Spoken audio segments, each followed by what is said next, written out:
Hello and welcome to BYJU'S Exam Prep IAS. A very warm good morning to everyone. I hope all of you are doing good. I welcome you all back to today's session of the Hindu Newspaper Analysis. As you know, every single day we bring this live session to you where we discuss the most important news stories from the Hindu newspaper, both for the mains and from the prelims point of view. What I request in return is, number one, you ensure that you have already subscribed to our YouTube channel. Second, as soon as you end this discussion, you have to move over to our Telegram channel where we have a quiz based on the topics that we discuss here so that you can revise these topics as soon as you complete the discussion every single day. So without waiting any further, let's see what do we have for you today. First, before we begin the session, there's an important announcement for all of you. We have the National Scholarship Test, especially for those who are appearing for the 2024 Prelims Examination. This will be an online test this weekend, that is 9th of April at 11 a.m. Based on the performance in this test, you can get up to 90% scholarship on the BYJU'S Exam Prep IAS courses. So make sure that you register for this test. The link for registration is given in the description of the video. It is absolutely free of cost. You will get a detailed report card and you can also identify your strengths and weaknesses and see where do you stand in your preparation right now. Now, these are the topics that we have for you today. From the mains point of view, we will be discussing about South Asian region, the role that India has to play in South Asia, majorly our relationship with our neighbors. Then we'll be discussing about issue of humane policing. There have been a lot of news stories about the police not behaving well. So what is the issue there? Then the NPCI's new circular about charges on UPI, that is also discussed in detail. Then we'll be discussing about open source seed movement. Usually, when you talk about open source is a phrase that we use in software development. But in seeds also, the seeds that are used to grow plants, there's a concept of open source. We'll be discussing that. And then from the prelims point of view, we will be discussing about the government yesterday introducing the Aquaculture Bill in the Lok Sabha. Then the government of India says that this year, they are expecting that maybe the milk production in India would not be very high because of the lumpy skin disease. And then in the end, the IFC, that is a part of the World Bank Group, has decided to stop funding new coal-related infrastructure projects. So these are the topics that we have for our discussion today. Let's not delay any further. Let's start with the very first topic. The first topic that we have is based on South Asia as a region. Now, when I say South Asia, please understand, the term South Asia mainly refers to the SAARC nations. So, when I say South Asia, we mean to say India, we mean to say Pakistan, we mean to say Afghanistan. Then if you look at our neighborhood, there is Sri Lanka, there is Bangladesh, then you talk about Nepal, Bhutan, Myanmar, and even countries, or Myanmar basically is kind of between South Asia and Southeast Asia. A lot of times you consider this as a part of South Asia, sometimes you consider that as a part of Southeast Asia. Then you also include Maldives in this. Usually this is what South Asia is all about. Again, I say usually this is what South Asia is all about. With Myanmar, as I said, it depends in what context I'm talking about Myanmar. Myanmar a lot of times is considered as the bridge between South Asia and Southeast Asia. Now, if you actually see, these are the countries that comprise South Asia. The interesting part is this entire region, all these countries in South Asia, have a lot of things in common. Common history, most of them were ruled by the British. They have a lot of people having same culture, same eating habits, same way of life. The sports that we play are also very similar to each other. So there are a lot of things which are very common in the Southeast region. Not just this, if you look at South Asia, you will realize that the income levels also, yes, there is a difference between each and every country, but the income levels also are kind of very similar to each other. Meaning that in simple terms, ideally, South Asia should have been a region where the countries could have worked with each other, where the countries could have ensured that they have much better cooperation as compared to the other cases. But that has not been the case. Despite having a common culture, despite having common history, South Asia has not been able to come together and integrate as a region. For example, look at the ASEAN country. Look at what Southeast Asia has been able to do. Or look at the European Union, how European continent has been able to come together to make their own organizations and work together. That thing is not really seen in South Asia.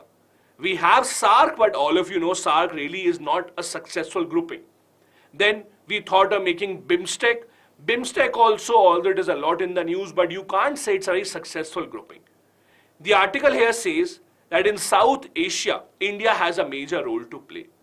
What can India do with respect to our neighboring countries? How is it that we ensure that in this part of the world, India maintains good relationship?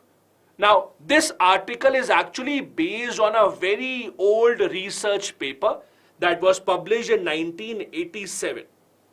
In 1987, there was a research paper titled India's Relationship with Her Neighbors. This was published in IDSA. I'm sure many of you already even today refer to the IDSA website. Now, in this article, it talks about the South Asian region and India's role in this region. Now, I'll tell you something very interesting.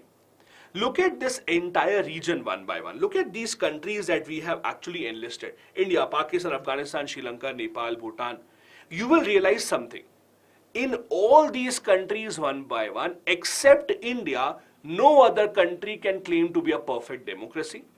In each of the other countries, except India, there have always been some issue, let's say civil war, overthrow of the government, their constitution has had to be made again. Afghanistan, everyone knows. Pakistan, you all know in the history of Pakistan, no democratically elected prime minister has ever completed a 5-year tenure. No one. No one in the history of Pakistan who has been democratically elected as a prime minister has ever completed 5 years. Look at Sri Lanka. They had this huge civil war in 1970s, 1980s, 1990s. Their constitution still has issues. There are still demands of 13th Amendment not being implemented properly. Bangladesh, after it became an independent country in 1975, there was an assassination of the prime minister and the entire family of the prime minister was killed by their own military. You would know the military formed 3 teams, Sheikh Mujibur Rahman, and the entire family was killed at one single time. Then Nepal, they have had to make their constitution time and time again.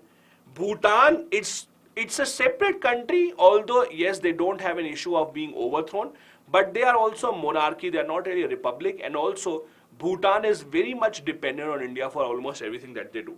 Maldives have had their own set of issues. They have had a situation where there was almost a kind of dictatorship for 30 years. Maldives has also had attempts of overthrow. So in short, if you look at all this region, the only country that has hope, that has democratically been successful, strong democracy always, that is India. And this is why India has a very, very important responsibility in this region. And we have understood that responsibility. India, for example, in the past few years has been running many programs, starting from the Gujarat Doctrine, where we said we will help our neighboring countries as much as we can. Now we run the neighborhood first policy. The problem, however, is in our mind, in our point of view, India is a very good country. We help everyone. But please look at India from the point of view of our neighboring countries. Let's try and understand this. Let's say you are Sri Lanka, or you are Nepal, or you are Bangladesh. I'm not talking about Pakistan. There's a different issue in Pakistan. But if you're any of these countries and then you look towards India, for them, India is a huge country that may try to exert their pressure on them. When these small countries look towards India, they might see a country which is much bigger in size to them, which is much more powerful economically, which has many more people, militarily it is much more powerful. That is why a lot of these countries, when they look towards India, they have a feeling that maybe India would try to put pressure on them. That is why this lack of trust is one of the reasons why SAARC has not been that successful. Although SAARC was an attempt since 1985 to make a free trade area in South Asia to ensure that all these countries come together. But the problem here is in South Asia, if you look, India is an outlier in the sense that our economy, our population, our military is much bigger than any other country. So India has usually been seen as a country by these smaller countries as someone who would put pressure on them. So India's responsibility is to ensure that their fears are negated. How do we do that? How do we take care of their fears? We had the Gujarat doctrine where we decided that we will help as many of our neighbors as possible. We now have the neighborhood first policy. We have the vaccine Maitri program under which we delivered COVID-19 vaccine in large numbers. Look at Bangladesh, look at Bhutan, Nepal, to Sri Lanka in their economic crisis. We are the ones who are helping as much as possible. So although India is seen as a country by them that can exert their influence, India is a much bigger country, but we have been trying to ensure that the fear in their mind has to be taken away. Now, if you look at how all these places or all these groups around the world, be it ASEAN, be it EU, how they have been successful and why groups such as SAARC has not been successful is because SAARC has some other problems. One problem is India's size is much bigger than other countries. Other problem is the influence of China. The problem with China's influence over a lot of these countries still remains a big problem. Wherever we try to maintain good relationship with any of our region, with any of our neighboring countries in South Asia, China comes in, China tries to ensure that they have a pressure over these countries. We had discussed earlier about the Hambantota port, we had discussed about the Chinese debt trap. All these issues mean that it is not easy for a group such as SAARC in South Asia to become a success because of all these challenges, the size of India and also the influence of China. Now, that is why the government of India, since 2014, has started a neighborhood first policy. Now, like many of the policies that are running today, many people would argue that similar policies we had earlier also. This is just a renaming of that, and that is true. As I told you, we had the Gujarat doctrine. Gujarat doctrine said that India will help our neighbors without expecting the same in return. So Gujarat doctrine was based on the principle of non-reciprocity, that we are not expecting that any reciprocal gesture will be made towards India.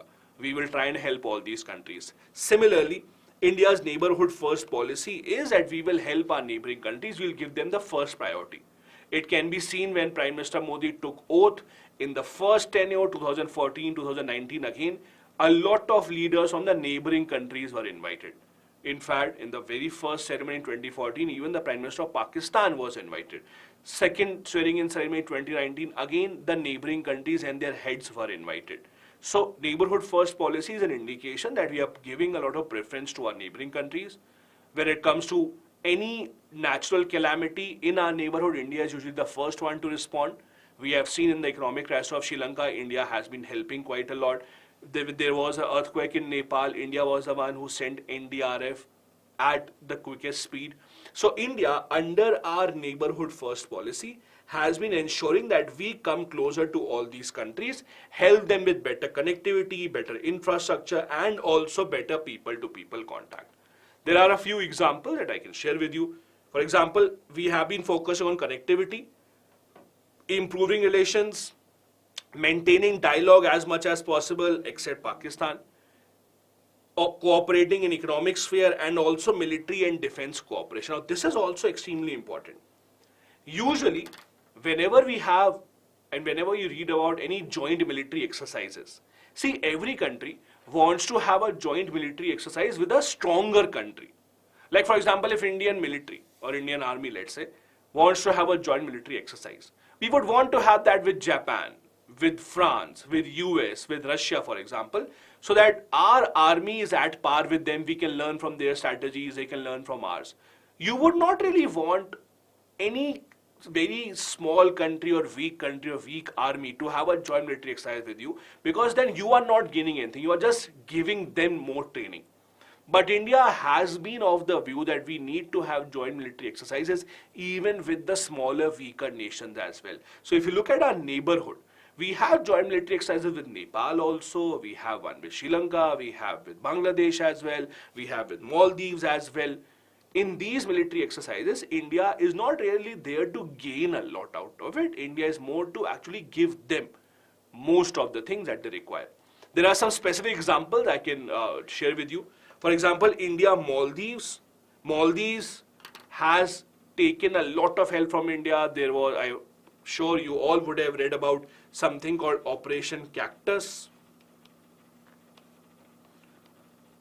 Maldives was under attack. The entire government was being overthrown. There were armed militants that were about to capture Maldives. Indian government launched an operation called Operation Cactus, under which we held Maldives in ensuring that the country is not taken over by the militants. With Bhutan, most of their dams, the hydropower generation projects are built by India. Not just this, India even buys electricity from Bhutan, and India pays it for that. Also, recently we have increased the prices of electricity that we buy from Bhutan. Even that also is an indication how India is trying to have better relationship with Bhutan. India, Nepal, as you know, Nepali citizens can come to India and they are given national treatment. Nepali citizens are eligible for a lot of government jobs as well. They don't need to have passport when they come to India. The border is almost open. Even India-Sri Lanka, as we had discussed, India-Sri Lanka cooperation as being seen right now in their economic crisis. Even before that, based on how our Aadhaar system works, Sri Lanka also wanted to introduce a similar kind of system. So India is helping Sri Lanka with something called Unitary Digital Identity Framework. This is a kind of Aadhaar system that Sri Lanka also wants to launch, and India is helping. These are just a few examples of a lot of things that India is doing for our neighboring countries. This was our first article. Let me take up a few comments if you have any, and then we will go ahead. Ashu is saying, what will be the benefit if India follows reciprocity policy? See, reciprocity policy does not really give a lot of benefits. Reciprocity means if we are helping you with something, we expect you also to help us with the same. But when you are helping a small country, much smaller in size than India, then we should not expect the same return of benefit to us. Non-reciprocity is the policy of Gujral doctrine, not reciprocity. Non-reciprocity principle. Non-reciprocity means we will help you. If you want, you can return the favor. If you don't want, you cannot return the favor. Depends entirely upon you. Then Himanshi is saying, why Bhutan has a king and prime minister both? Himanshi, let me answer this with another question. Why does UK have a king and prime minister both? Why does Japan has a prime minister and an emperor both? Because those two can coexist. Having a king or a queen or an emperor means you are not a republic, but prime minister can still exist. That is a different form of government. It's not that every country has to have the same kind of a structure that we have in our government. Okay, let me take up a few other questions. Which ministry makes policy for India's neighborhood? There is no specific ministry that has to be given the responsibility of making a policy. Usually, policies, etc. are made at the PMO level. The PMO decides that. So you don't need to have a specific ministry for a policy. Ministries are specifically for government schemes. That is their responsibility. For making a policy, as such, the cabinet in its entirety decides, the PMO decides. It's not that one specific ministry only will make the policy. Gujral doctrine, for example, and I'll tell you one interesting part. Gujral doctrine, as you know, I.K. Gujral was India's prime minister. Many people have this or commit this mistake thinking that Gujral doctrine was given when he was the prime minister. That is false. That is not true. Please remember, before becoming the prime minister, Mr. I.K. Gujral was also the foreign minister of India. So when he was the foreign minister, that is when he gave the Gujral doctrine policy 1996, that India should follow non-reciprocity principle to improve our relationship with the neighboring countries. Okay, then I'll take one or two more and then we'll go ahead. Ashish, no, we do not have military exercises with China. Okay, I'll take one more. Why countries are trusting China and not India? It's not about that, trusting China, India. See, every country wants to take decisions in their own national interest, right? Please understand, when you are in India, you look at China. From our point of view, China might look like a villain. From some other country's point of view, China might not look like a villain. from some other country's point of view, they look at China, they see a country that is a kind of a bank that can give them a lot of money, that can help them in their development. So just because we don't like China doesn't mean the other countries also should not like China. Every country acts in their own national interest. If they think that they have something to gain from China, if they think that China will provide them money for the infrastructure, etc., they're happy to go with that, as simple as that. Perfect, let's go ahead then. The next article that we want to discuss is about humane policing. So basically this article is based on a recent incident in Tamil Nadu, but rather than going into that specific incident, we'll discuss the matter in its entirety. So there's a recent incident that came out from Tamil Nadu where a police officer has been seen exploiting, beating and harassing a lot of people in the local population. So this idea has come up once again. Why is it that in India, police does not behave well? That is the general idea of the article. Now, if any one of your parents, your relatives, or you yourself are in the police, I'm not talking about you, so please don't file a complaint against me, but that is the entire idea of this article. Why is it that in most of the cases in India, we don't see good behavior from the police? Why don't we have more humane policing? Police that understands the requirement of the common population. Now, in this article, the author is making a point. It is not just India. There are other countries around the world also that have similar kind of problems. For example, look at US. If you follow global news, you would see in US, there is a big debate about how much power should the police be given. Every few months, we have a case in the US where police has killed someone, and those are usually racist offenses. For example, you would see a white police officer killing a black man for almost no offense. There have been cases where black people driving a car have been stopped. They are asked to show license. If they don't have a license, they are even subjected to violence. There are many people who have lost their lives.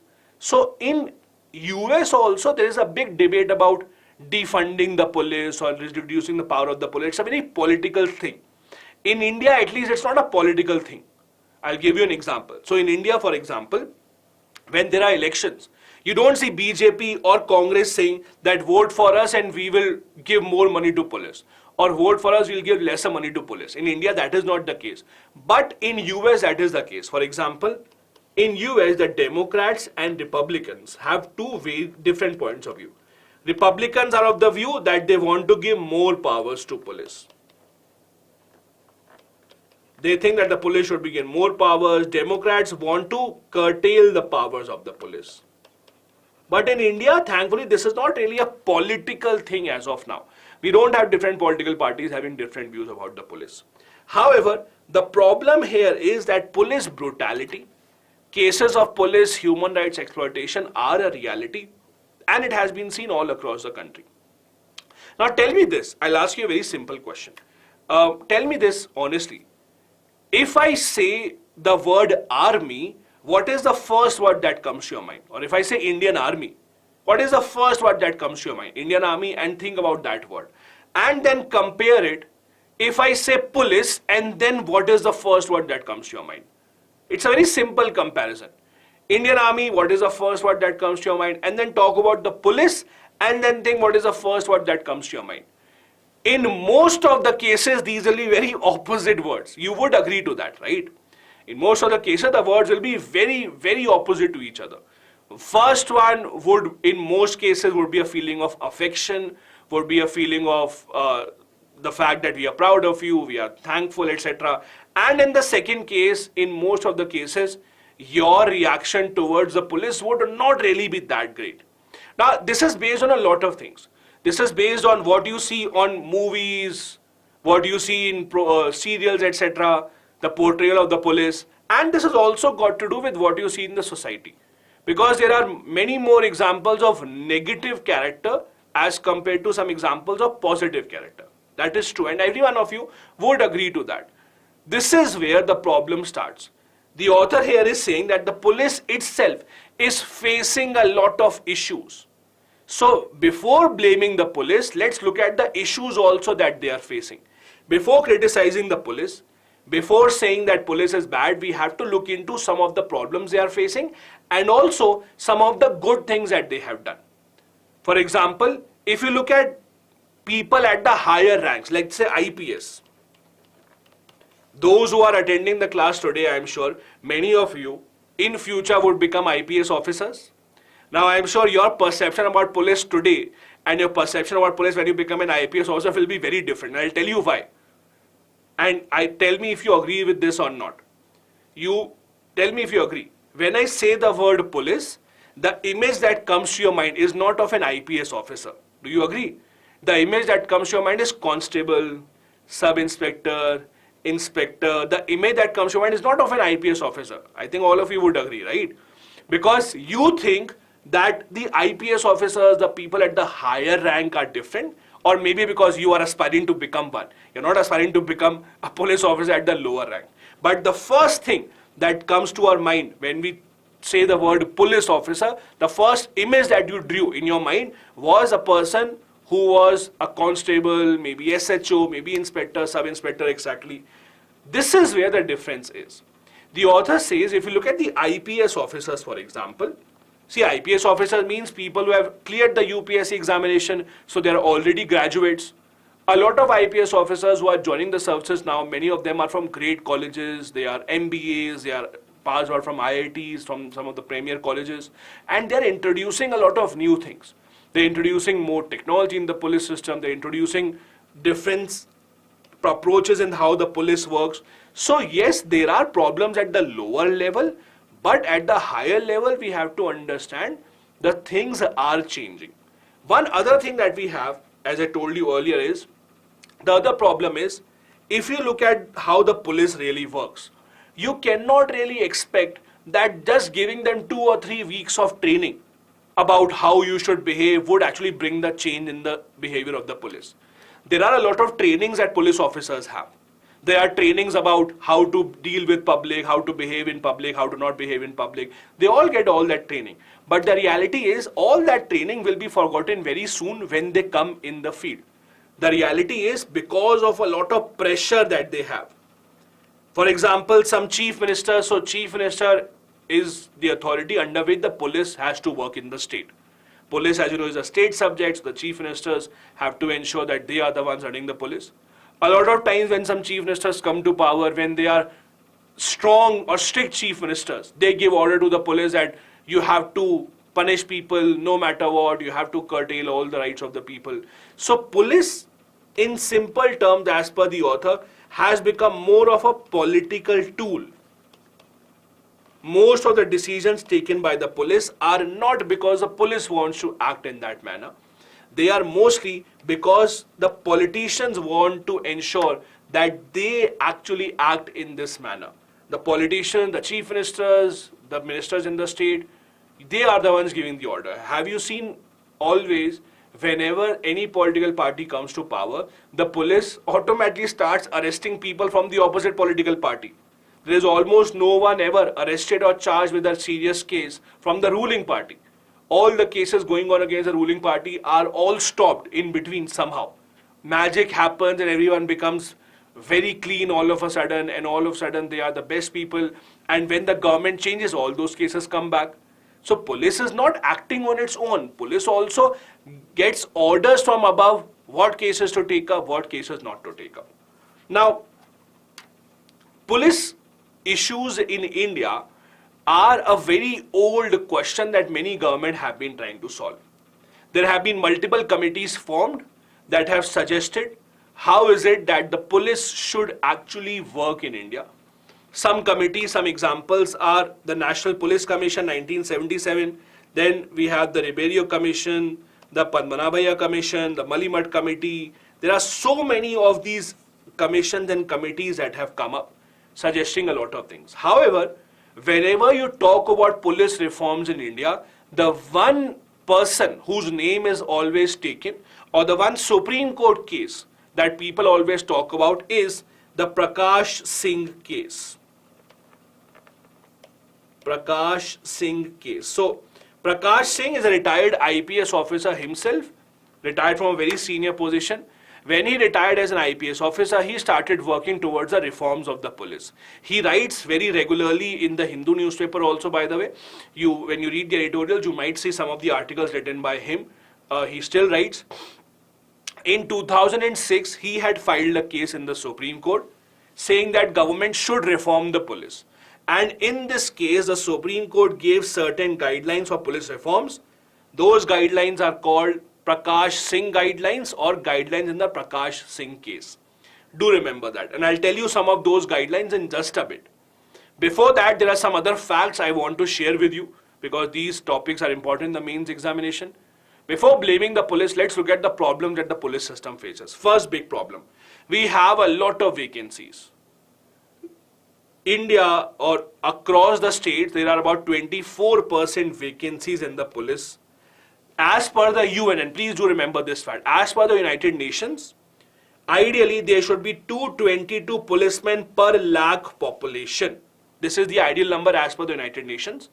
That per 1 lakh population, a country or a state should have 222 policemen. In India, what is the number? In India, the sanctioned strength, what India wants to achieve is 181. That is the maximum strength or sanctioned strength on paper. But in reality, 137 per lakh is the present strength. Now imagine, we are about 40% short of the recommended level that the UN tells us. We have only 137 policemen per lakh population. Now, when you have lesser policemen, what happens? The same policeman would be expected to solve a crime, investigate a case. Then the same policeman tomorrow will be told, oh, that VIP is coming, there's a rally being organized, go and do the arrangement for the rally. Then the same officer may have to tomorrow go and run after the criminals, be engaged in encounters. All these are very specific jobs. They require different types of training. But in India, the same officers are expected to do all of these things. That is also because we have lack of trade, lack of police officers. This leads to lack of skills, poor investigation, and pending cases increasing. Political interference, everyone is familiar with. Even the second ARC in 2007 said that politicians should stop interfering with the police matters. But this is all these reports will be given by politicians when they sit in the opposition. When the same political party comes to power, they will themselves want to control the police. So political party sitting in the opposition has a very different tone as compared to when the same political party comes to power. Then the second ARC also said that people's perception about the police is very negative, as we just saw here also. I asked you to imagine a word with respect to police. Mostly the words were negative. So here also the people's perception has to be changed. CAG has audited that there is shortage of weapons also in the police forces. A lot of weapons that they have are outdated. They are not able to compete with any threats. And many of the police stations don't have any technology. The crimes in India are changing. There are online crimes happening. To deal with that, the police is not still adequately trained enough. All these are problems that we still have. These are the recommendations in the Prakash Singh case given by the Supreme Court. Please, please, please remember these recommendations. Questions on police reforms are common. They can be asked in the mains examination. These are the recommendations that the Supreme Court had given in the Prakash Singh case. Constituting a state security commission so that they will decide on the transfer and tenure, etc. of the police officers. Fixing 2-year tenure for the DGP, 2-year tenure for Superintendent of Police and SHOs, having separate investigation, and LNO means law and order. So there are separate police officers who should be given training to investigate a crime and separate officers who should be given training to maintain law and order. All these different kind of recommendations were given by the Supreme Court in Prakash Singh case. Please do remember these are important for the examination. Perfect. Before we move on, let me take up a few questions once again. One question I have is the cause of corruption lack of salary? It's difficult to say. Yes, it is true that the salary that the police officers get mostly at lower levels is not very good. At IPS and above level, the salary is still fine. But at the lower level, the salary is not good. But then that is not true, because if you think that that is the case, then you might think that after some time they should stop being corrupt, because after some time when they acquire the money that they wanted, then they should not take more money or more bribe. But that is not the case.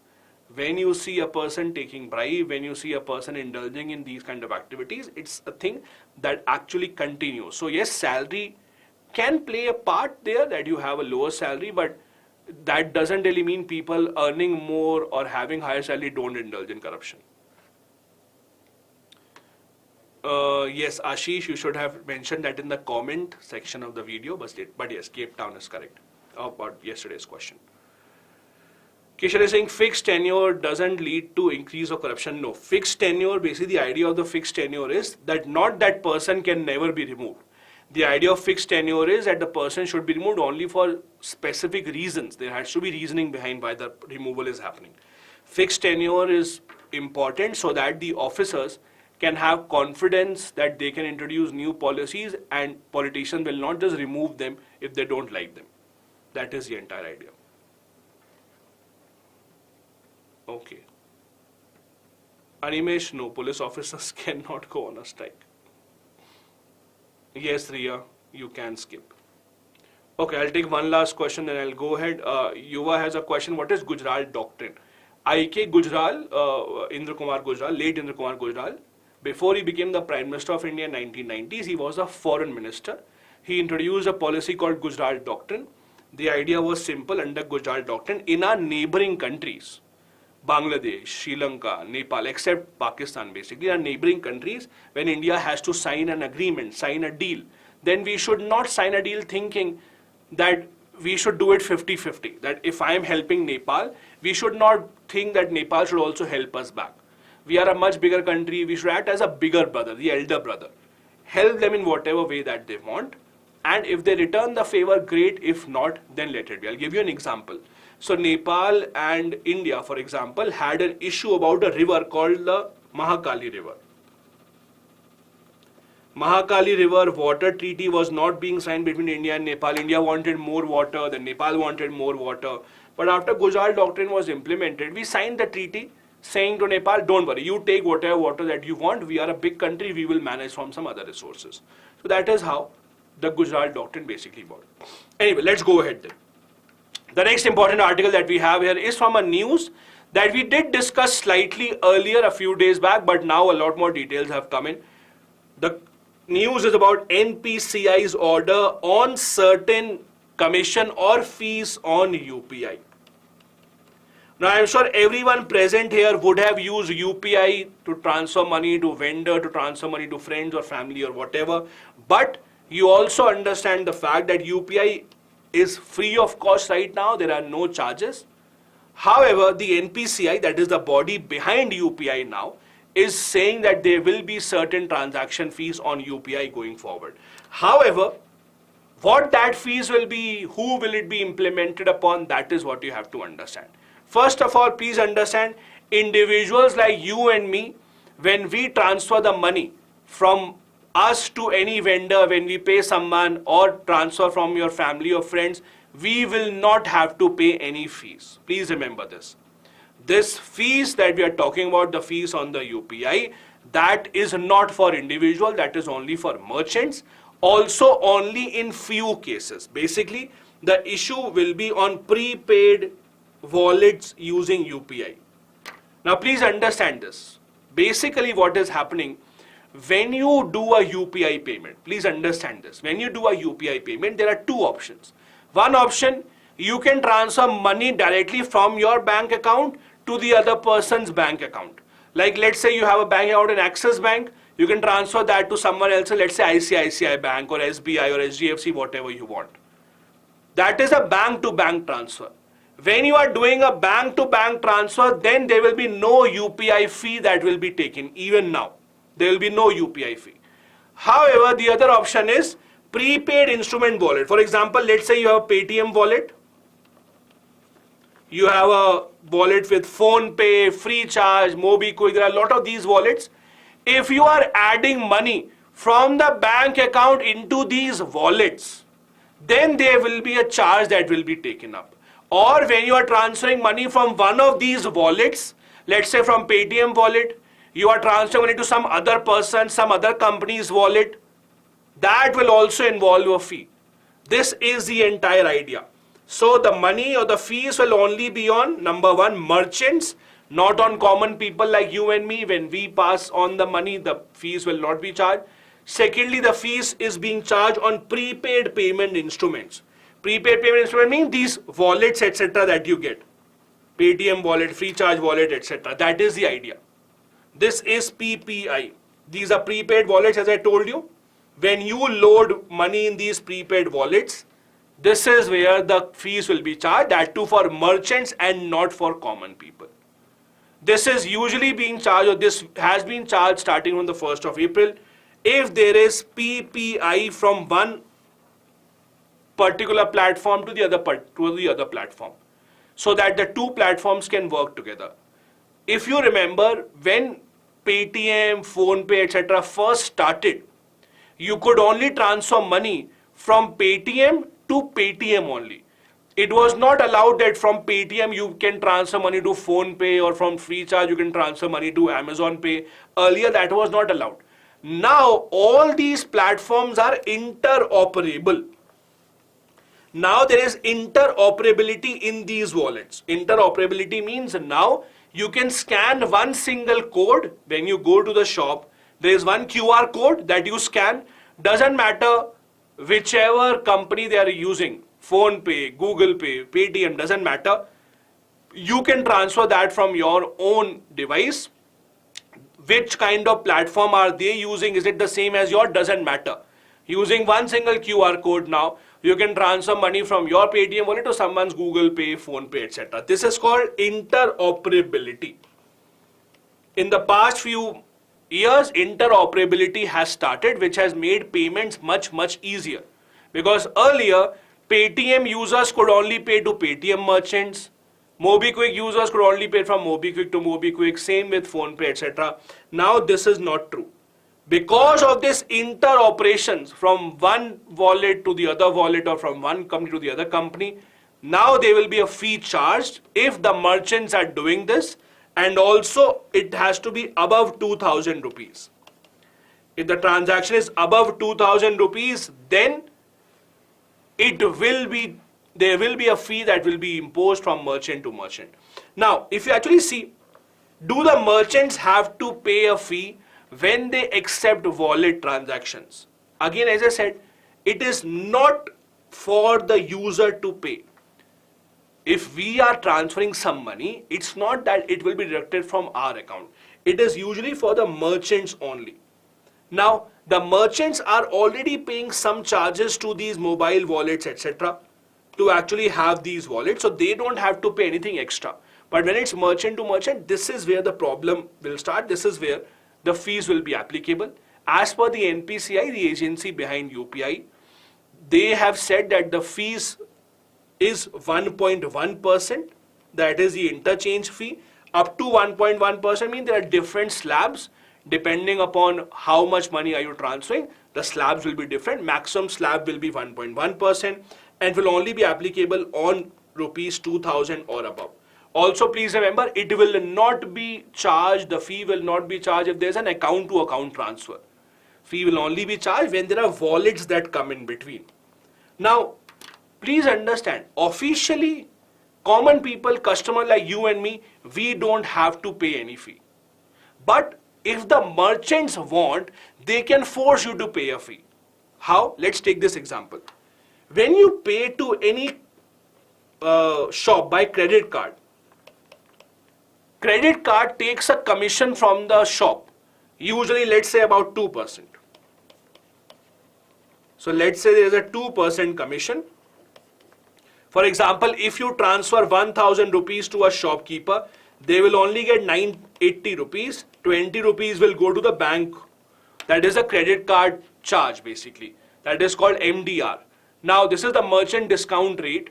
That is why a lot of times when you go to shops, they will say, no, we will not accept card. Or if you have to pay by card, they ask you to pay 2% extra because they want to cover this up. So officially, credit card company is not asking the user to pay the money. But merchants can still force the users to pay money in some cases. With UPI also, it might happen. The merchants might want to shift the burden to customer, but officially from the side of the government, that is not true. Government is not asking the merchants to pay the money, or government is not asking individuals to pay the money. As you know, UPI has made it extremely easy for any kind of payment transfer to happen in India. There were times earlier when you could not even imagine going out of your house without a wallet, but now you can. I go out of the house without a wallet most of the times. You just need to have your phone. As long as you have the phone, you have the UPI ready, you would not really have a problem. And this is why UPI has become such a big success. This kind of a technology now is being implemented in other parts of the world as well, and not just India.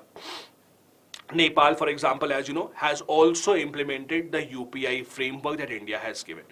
Now, the agency or the body behind UPI is called NPCI. NPCI stands for National Payments Corporation of India. This is an initiative of RBI plus IBA. IBA is Indian Banks Association. So Indian banks have come together, made an organization called IBA. IBA and RBI together run the NPCI. NPCI is registered as a not-for-profit company. They are the ones who introduced UPI in India in 2016. So everything about the NPCI everything about UPI in fact is decided by NPCI. Now the interesting part is NPCI, apart from UPI, has some other products also that you might have heard about. For example, we have the RuPay card. Remember, just like we have the MasterCard, Visa, etc., we have the RuPay card also. RuPay also is an initiative from the NPCI only. NPCI also has something called National Common Mobility Card. Now, National Common Mobility Card basically is a kind of a card that can be used on different transactions. So, for example, I'll give you an example. When you go to, let's say, London, in London you have a card called the Oyster card. Now, this Oyster card is one single card which you can use in metro train also, you can use the same in bus also, you can use in national train also. So one single card will be used for different purposes. That's Oyster is a transport card. For all motor transportation, that single card will be used. So this also is being done by NPCI. The Bheem app, that is a mobile application for UPI. If you don't want to use Paytm, etc., you can use the Bheem app. That is also started by NPCI. They also have the Bharat Bill payment system, where you can pay government bills, etc., using UPI. All these are initiatives of NPCI. They are not just behind UPI, they have been the body behind all these different initiatives. Perfect. The next article that we want to discuss is from Science. This is based on a very interesting topic, that is the open source seed movement. Open source seed movement. Now, those of you who are from IT background, or those of you who work in IT, software, etc., I'm sure you would know what exactly is open source. Those who don't know about this, the simple idea of open source is a software or an algorithm that is open to the public. They can make changes in that, and they can also try and make their own versions out of it. It is not patented. No one claims that I will be the only one using it. That is called open source. So for example, let's say Facebook is built using a certain program. So if they make it public, that we are making it public, now you can make your own website using the same kind of algorithm, that will become open source. So open source basically means when you don't have any patent rights, when you don't want any copyrights, you want the entire public to use it. This is usually seen in the field of software. There are open source software. The biggest example of open source software is Linux. So Linux is an open source operating system. Just like you have Windows, etc. That is how you have Linux also. That's an open source operating system. So there are a lot of softwares that are open source. There are a lot of software which are not open source. However, over here in this article, we are not concerned about software, etc. What we are talking about is something in a very different field, that is seeds. Now, what do you mean by that? So basically what happens is, there are some farmers that make certain changes in the seeds as well, in how a certain seed will actually work, in how a certain seed has to be used, and how a certain seed has to be cultivated. Do the farmers then also have the right to say that I have patented this seed now? Or do the farmers forcefully have to keep it open source? That is the entire question. Again, let me repeat. The farmers in a lot of cases make certain changes in certain seeds, certain plants. How the seed will be used, they might change some attributes of the seed. If they change some attributes of the seed and they might give birth to a new kind of a crop, does it mean that they can get it patented, or does it mean that they should keep it open source for the other farmers also to use it? That is the entire idea. The author here says that it is in the best interest of everyone that we should have open source seeds. We should have open source seeds. So there are a lot of farmers, etc., who are called as plant breeders. Plant breeders means those farmers who actually try to make some changes in the breeds, try to make hybrid breeds, etc., so that they can get much better variety of cultivation, they can have different types of crops, and they can sell it exclusively in the market. Those plant breeders don't want to share this technology, don't want this to be used by anyone else. Some countries allow these plant breeders to have these kind of patents. So some countries do allow patents of plant breeders, etc. as well. However, there are other countries which don't allow this because they believe that if we allow certain types of seeds to be restricted to some farmers only, then the entire country or the entire civilization would not really be able to take advantage.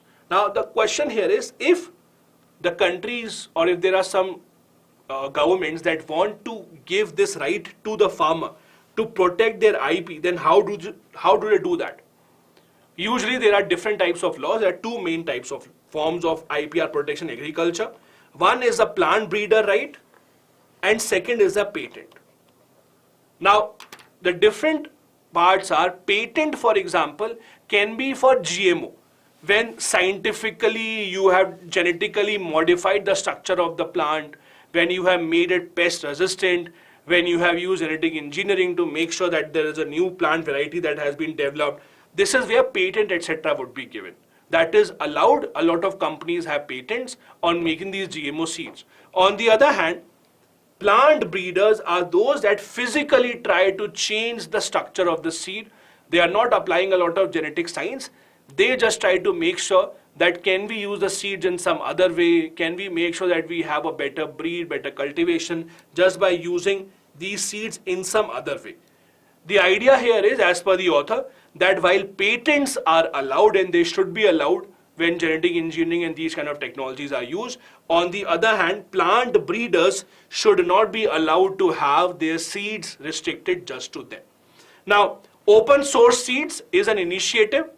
Open source seeds initiative basically asks all the farmers to take a pledge.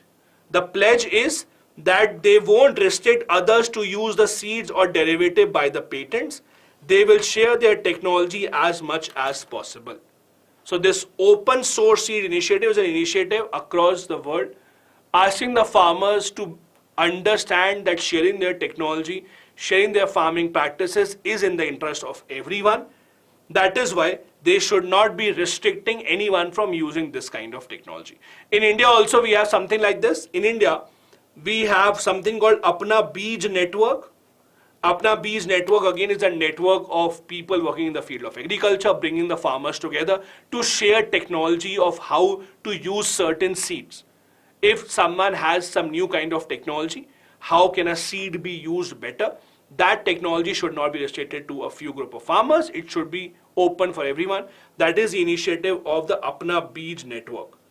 In India, we also have a law that is called Plant Variety Protection and Farmers' Right Act. This is an act under which certain farmers can get kind of a patent that there is a certain variety that only we have grown and we do not want this kind of a variety to be grown by anyone else. So in India we have a law called Plant Variety Protection and Farmers' Right Act. Now let me tell you about that particular law. This international law, this law, that is the Plant Variety Protection Law, was introduced specifically to make sure that if there are certain farmers who by their hard work have introduced a new kind of technology in farming if they have ensured that because of their hard work, they are able to increase their yield specifically, they should be able to control that and others should not be allowed to use that. That is what the Indian law actually allows. However, for that, the farmers have to prove the kind of invention that they have done. Farmers have to prove what kind of techniques, etc. have they used. Only then this kind of a protection is given to the farmers. Now, there are some other models as well as per the article. Some farmers can be held by giving them extra income. If there are some farmers who have been able to introduce new kind of technology, if there are some farmers who have been able to ensure that they have been able to use the seeds to increase the cultivation, to bring a new kind of variety, then the farmers should be given certain benefits out of it. This is how the trade organization, the farming organization, etc. should be supported by the government, so that any unique information is shared by everyone, but in return the farmers should get at least certain benefit out of it. There is an international convention also about this which I want to share with you. There is something called International Union for Protection of New Plant Varieties. This is an international organization situated in Switzerland.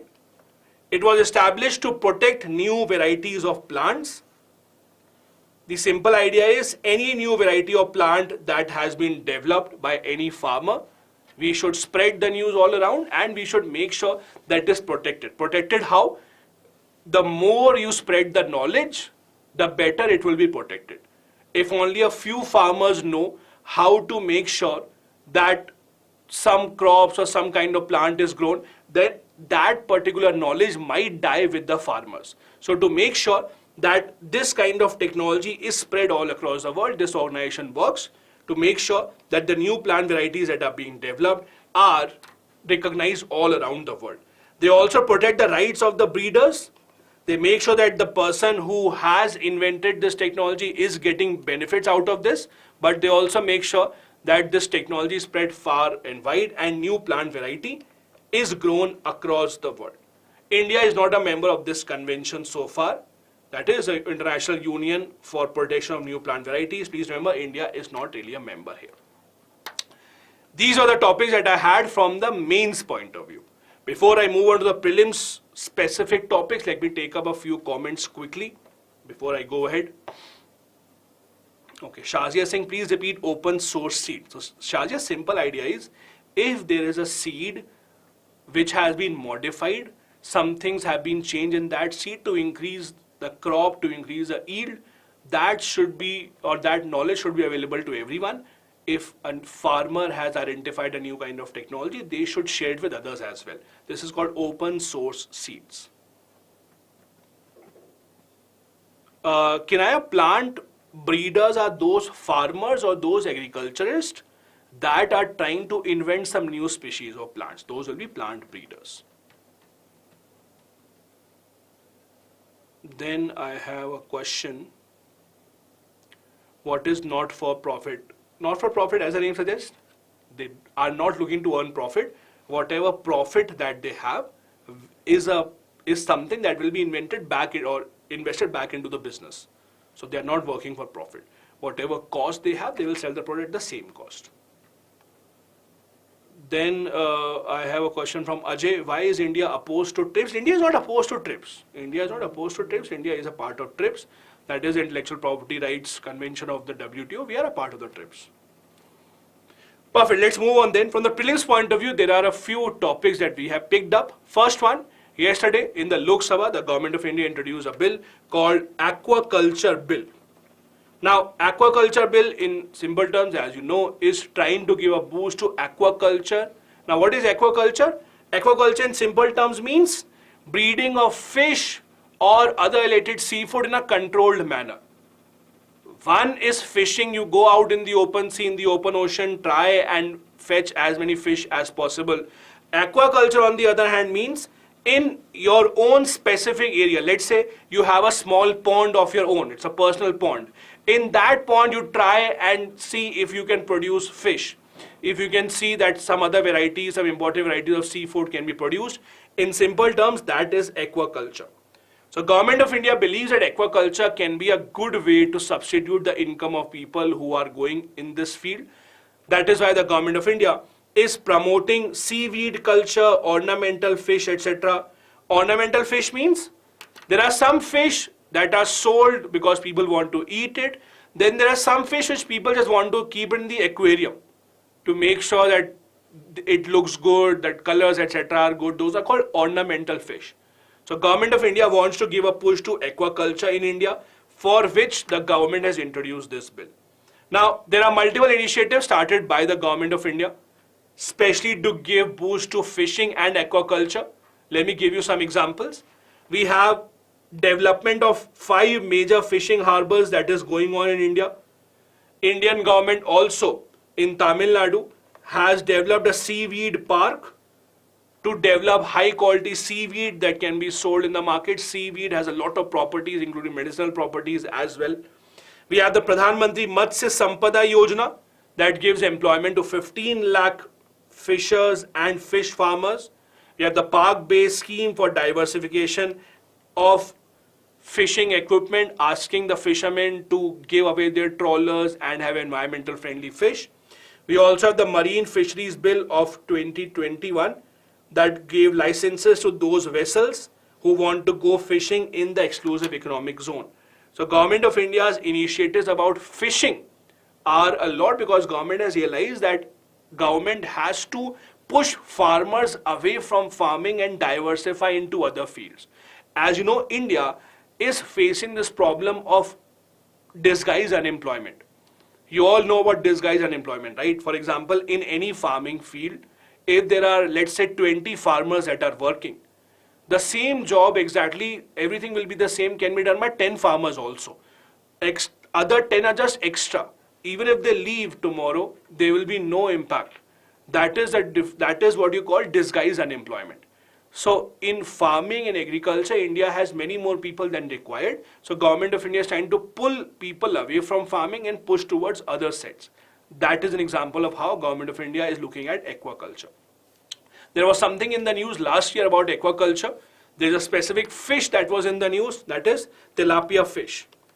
So Government of India, the Department of Science and Technology specifically, decided that they will start a project using Israeli technology for production and for increasing the production of tilapia fish specifically.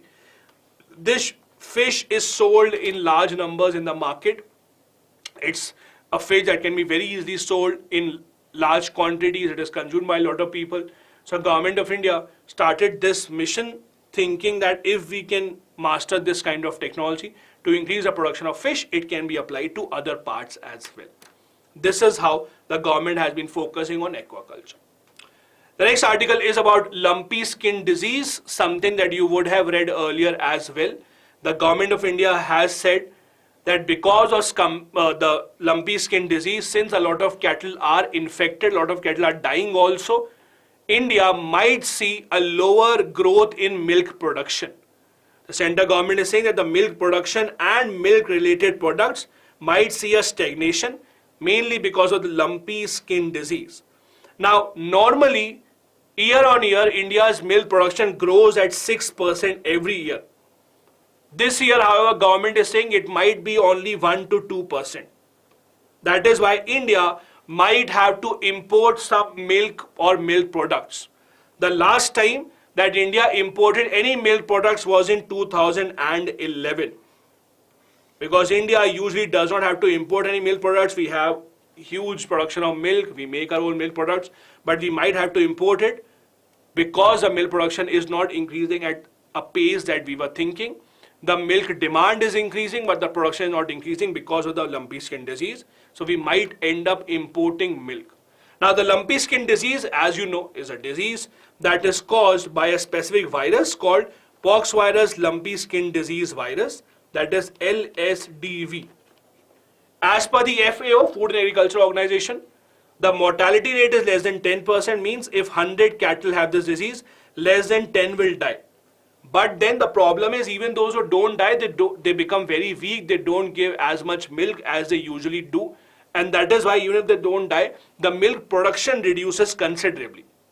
This does not impact human beings, so human beings are safe from it.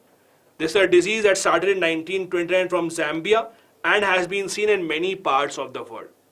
It is suspected that this disease starts either through poisoning or hypersensitivity to insect bites. So when the insects actually bite this cattle, this is when the disease starts. This is how the cattle will look. So there are lumps that get developed into the skin. That is why these are called lumpy skin disease.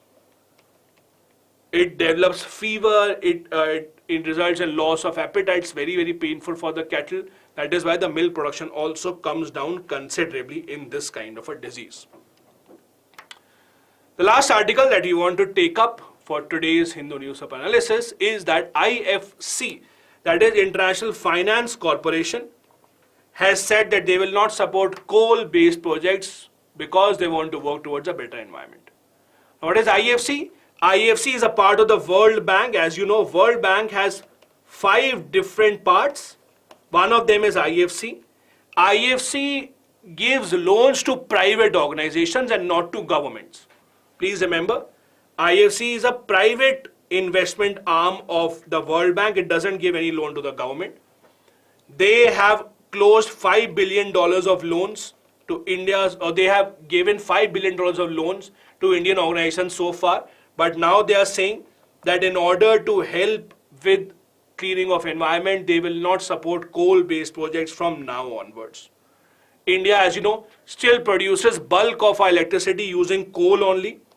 Doesn't matter how much you are reading about solar energy, wind energy, but the reality is bulk of our energy production, electricity production is still happening through coal only. And that is why it might become a problem for India in the long run if we are dependent on the IFC for loan for our coal power generation projects. Now, as I said, World Bank Group has mainly 5 organizations. These are very different from each other. First one is IBRD. So World Bank started as IBRD only. This is International Bank for Reconstruction and Development. That was the first organization that started mainly to give loan to European countries after the Second World War. Then we have IDA. IDA gives loans at a very low rate of interest. So they give loans to very, very poor countries at a very low rate of interest. IBRD slightly higher rate of interest. So rate of interest, if you compare IDA and IBRD, IDA is lower, IBRD is higher. Then IFC, as we discussed, this gives loans to private companies, private organizations. Then we have MIGA. This is Multilateral Guarantee Agency, to ensure against any risk that they have to their investment. For example, let's say there is a company who wants to invest in Afghanistan, but they don't want that. Why? Because in Afghanistan, they think that their investment might be in danger, there may be some attack, the money will not come back. So to give an insurance cover, we have an organization called MIGA, Multilateral Guarantee Agency. Investors, etc. are given a kind of insurance against a political risk like war, etc. And then in the end, we have the ICSID. This is an organization that settles the investment dispute between countries and investors. So there's an investor that has a dispute with the country, this organization will settle it. Today's homework that I have for you is, you have to tell me in the chat section or in the comment section after the video, out of these, where is India a member and where is India not a member? Are we members of all the 5? Are we members of some of them? Are we not members of some of them? You have to think and let me know in the comment section once the video ends. Where is India a member? Where is India not really a member? And because the answer is hidden somewhere here in this slide, I will go ahead and come to this slide. You can download the PPT, go to these slides. I skipped the last one because that is where the answer was. I want you to search and tell me in the comment section later on. Anyways, India takes a loan usually from IBRD also and IDA as well. So we are considered as a blend country. We take loan from IDA and IBRD both. IDA loans, as I said, are at very, very low rate of interest. IBRD are slightly higher rate of interest. India is the largest recipient of money from the IBRD specifically. Most of our infrastructure building projects in India have been financed by the World Bank only. This brings us to the end of the session for the Hindu Newspaper Analysis today. A couple of practice questions are right here on your screen. I would want you to tell me in the chat section, the comment section after the video ends, the answer to the question that I just asked. I hope from now onwards you will move on to the Telegram channel to give the quiz based on these articles only. Thank you so much for watching the video. I hope your preparation is going right on track. Do make sure you try and write answers to these questions written on your screen. Thank you so much. Bye-bye. Have a good day. Jai Hind.